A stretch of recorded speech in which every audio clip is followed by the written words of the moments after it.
उभिएको छ, जहाँ पुगिएको छ त्यसमा तपाईहरुको लगानी छ, तपाईहरुको माया छ। तपाईहरु जस्ता प्रवासमा रहनुभएका साथीहरुले आँट, साहस र हिम्मत नदिनु भएको भए थाहा छैन के हुन्थ्यो होला पार्टीमा। तर जुन साहस, जुन माया, जुन धैर्यताका साथ तपाईहरुले हामीलाई आँट दिनुभयो, भन्नुभयो कि अघि बढ, हामी तिम्रो साथमा छौं। त्यही प्रेरणाले आज हामी यहाँ उभिएका छौं, देशको भविष्य कोर्ने ठाउँमा उभिएका छौं। उपस्थित दाजुभाइ दिदीबहिनीहरू, आज म धेरै भाषण गर्दिनँ किनभने मैले बोल्नुभन्दा पनि तस्बिरहरूले आफै बोलिसकेका छन् के हुँदैछ, कहाँ जाँदैछ।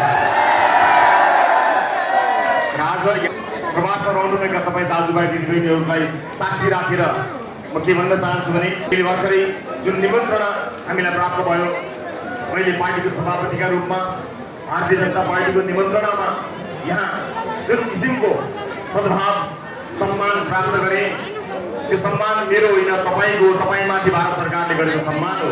त्यसकारणले तपाईँले प्राप्त गर्नुभएको यो सम्मानप्रति सम्पूर्ण नेपाल र नेपालीहरूलाई जुन सम्मान प्राप्त भएको छ, त्यसका लागि तपाईँहरू सबैको तर्फबाट भारत सरकारलाई धेरै धेरै धन्यवाद दिन चाहन्छु। भारतीय जनता पार्टीलाई पनि म धेरै धेरै धन्यवाद दिन चाहन्छु।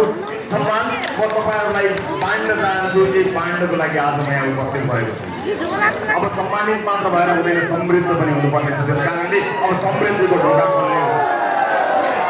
दाजुभाइ दिदीबहिनीहरू, नयाँ दिल्लीमा राजनीतिक ढोका खोल्न त धेरै मानिसहरू आए, म यसपटक समृद्धिको ढोका खोल्न नयाँ दिल्ली आएको हो।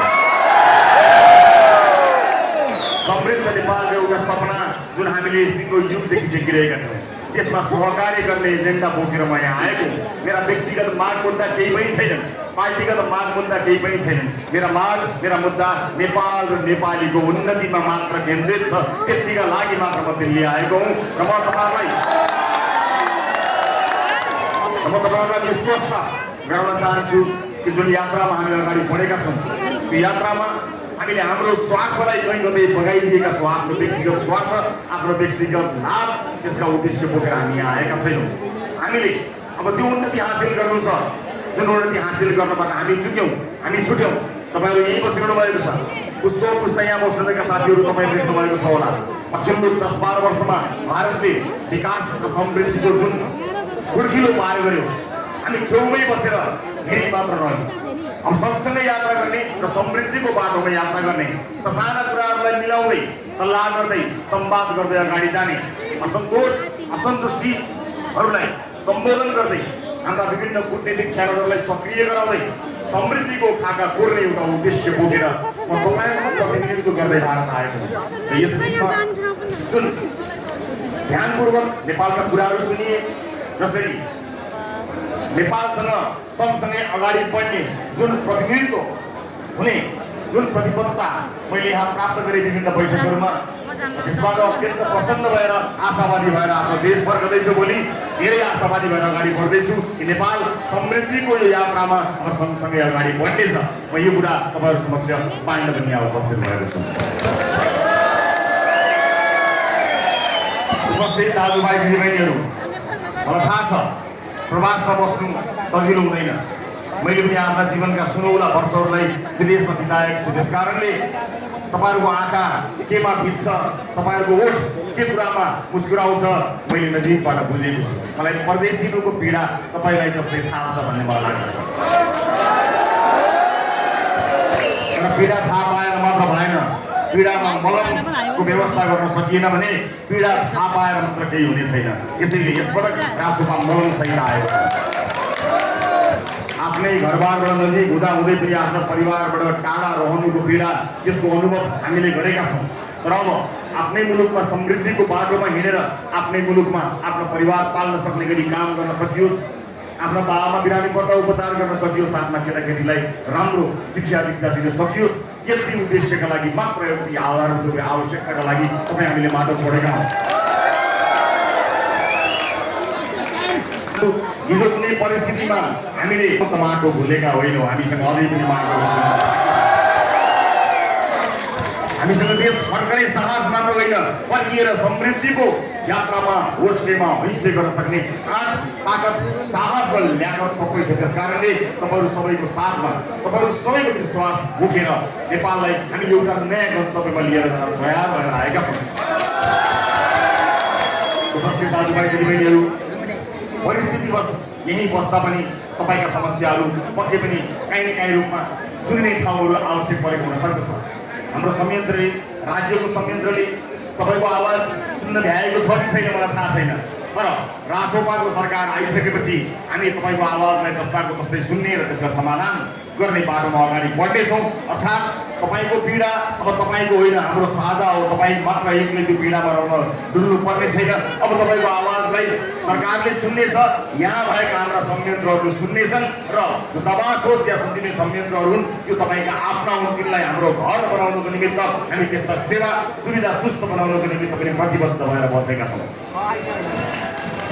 त्यति मात्र होइन, यहाँ बसिरहँदा तपाईँको स्वास्थ्यमा आउने समस्या, अन्य विभिन्न झन्झटहरूबाट तपाईँहरूलाई जुन हैरानी परेको छ त्यसबारेमा अब हामीलाई बताउनुहोस्। मलाई याद छ तपाईँहरूसँगको मेरो नाता आज भर्खर जोडिएको नयाँ नाता होइन। म त बेला बेलामा आफ्नो नाता रिन्यू गर्न मात्र आउँछु। नाता त तपाईँ हाम्रो पुरानै छ, नाता तपाईँ हाम्रो पुरानो छ। जब यहाँ कुनै चेलीहरूलाई अप्ठ्यारो परेको हुन्थ्यो त्यतिखेर म टेलिभिजनको स्टुडियोमा रहिरहँदा यहाँ भएका चेलीहरूले लौ न मलाई केहीको मद्दत गरिदिनु पर्यो भन्दाखेरि सुन्नको लागि मात्र होइन, समाधान गर्नको लागि दिल्ली आउँदादेखिको नाता आज राजनीतिक यात्रा हिजो प्रधानमन्त्री नरेन्द्र मोदीसँग सँगै बस्दासम्म आइपुगेको छ। अझै यो अगाडि बढ्नेछ र सम्पूर्ण रूपमा म फेरि पनि स्पष्टका साथ भन्न चाहन्छु, हामी स्पष्ट भिजन र कसरी सहकार्य गर्न सकिन्छ भन्ने खाका बोकेर यहाँ आएका हौँ। त्यसैले यस अगाडि के भयो के भएन म त्यसको हिसाब किताब गर्नुभन्दा पनि केही बिग्रिएको हिसाब रहेछ भने मिलाउन र नयाँ हिसाब र नयाँ खाता खोल्नको निमित्त हामी आएका छौँ। र त्यो खाता खुल्ने त्यो खाता केवल खाता हुने छैन, मुलुक निर्माणको खाका हुनेछ। त्यो खाकामा सँगसँगै सहयात्रा गर्नको निमित्त हामी आएका छौँ। सम्मानित रूपमा अगाडि बढ्ने एउटा प्रतिबद्धताका साथ हामी यहाँ आएका छौँ। त्यसैले यहाँ उपस्थित व्यक्तिहरू तपाईँहरूसँगको भेटलाई निरन्तरता प्रदान गर्नेछु। यति लामो समय तपाईँहरूले बोल्नुभयो, पानी परेको हुनाले कतिलाई आउनु पनि गाह्रो भयो होला, मलाई थाहा छ। तपाईँहरू एउटा आशा एउटा भरोसा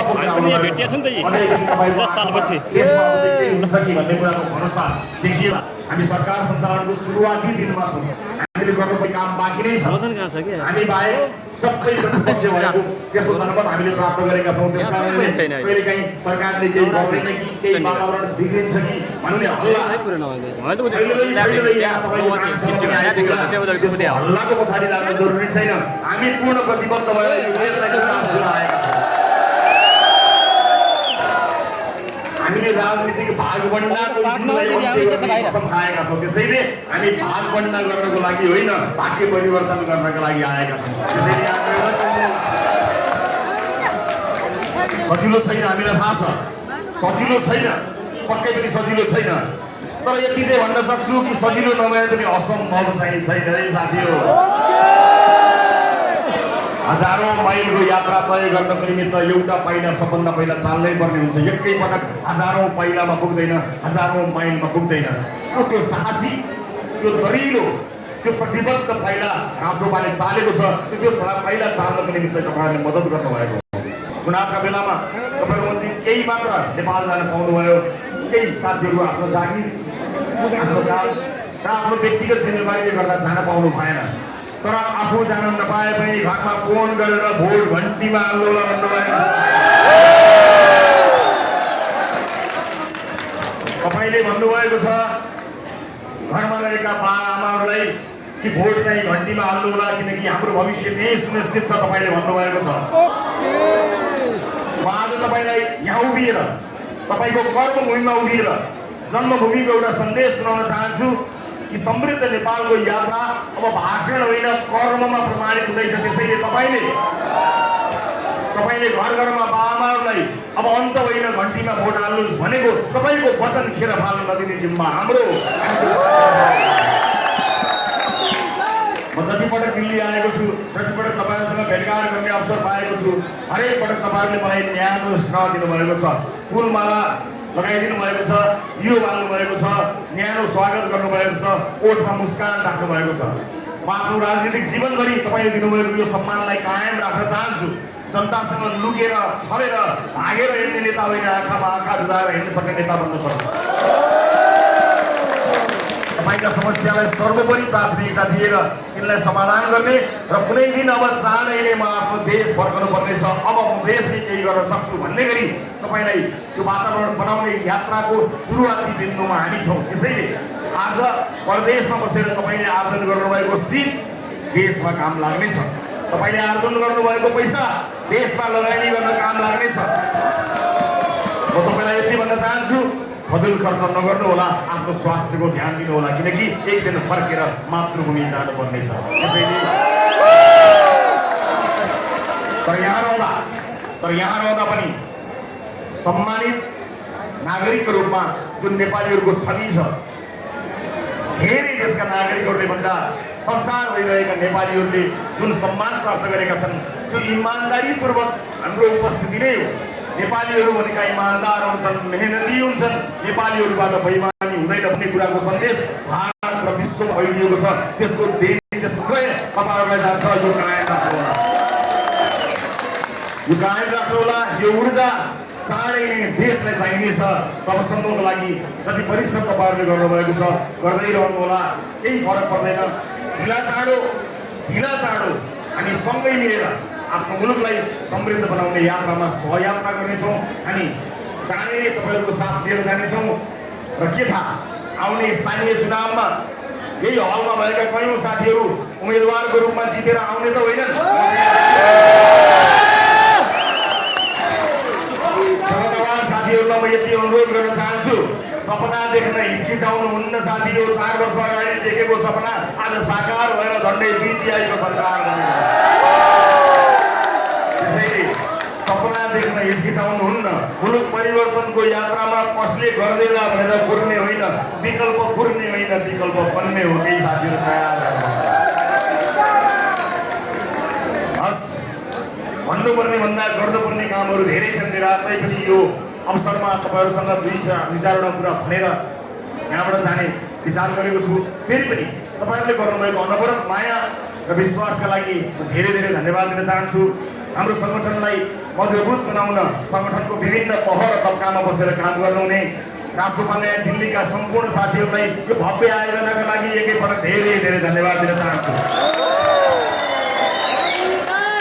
देशसँग जोड्ने यो सिलसिला कायम रहोस्, राष्ट्रपा परिवार विस्तृत बनोस्, मुलुकका लागि केही गर्ने दिन चाँडै आउँदैछ। त्यसैले प्रतीक्षा गर्नुहोला, साथमै रहनुहोला।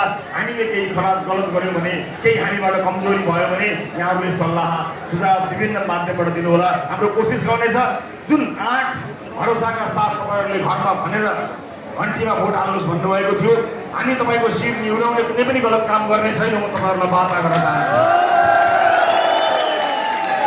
सरकारको नियतमा कहीँ कतै शङ्का गर्नुपर्ने ठाउँ छैन।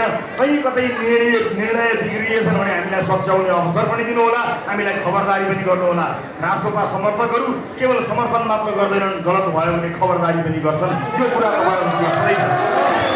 राष्ट्रपाले आफ्ना समर्थक, आफ्ना सदस्यहरूसँग भएको यो अधिकारलाई कहिले पनि खोज्ने छैन। त्यसकारणले त्यही तपाईँको अधिकारको सदुपयोगका भरमा हामीले बाटो बिरायौँ भने हामीलाई ट्र्याकमा ल्याउनको निमित्त मद्दत गर्ने जिम्मेवारी पनि तपाईँको काँधमा दिँदै म यहाँलाई फेरि पनि धेरै धेरै धन्यवाद दिन चाहन्छु।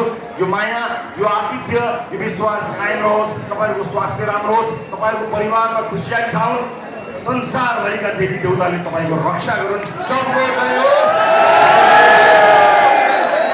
जय हिन्द।